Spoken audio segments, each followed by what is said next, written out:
Hi, it's Sarah here again from Limitless Wellness, and this is part 2 on how to choose a counsellor. So today I'm just going to do a short bit about education and experience and how they are relevant.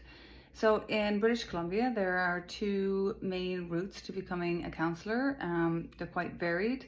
One is the very academic route, and that's getting your degree and going on to do a master's in counselling psychology. However, in British Columbia, due to the limitations geographically, the only way to do that is by online distance learning. And that means that a lot of your work is online. It's writing academic research papers, it's doing assignments, and there's very little one-on-one work direct with people in real time. The other way is the more experiential learning, which means experience-based, which is counselors who are spending day to day, every 5 days a week, working one-on-one with real people in real time and practicing their skills and putting them to work and learning how to really connect with the person that they're working with while also doing the academic work.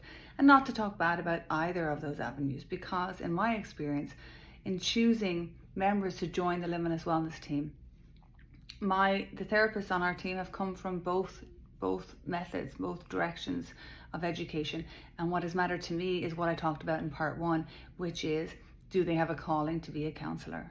Because I've seen therapists come out of the very academic route of counselling and be quite young. And to me, you might think, or to anyone, you might think, how could that person in their 20s be a counsellor and help me, who's been through so much more in my life experience? Well, some counsellors, they just have it. They just have it. It doesn't matter what educational route they took.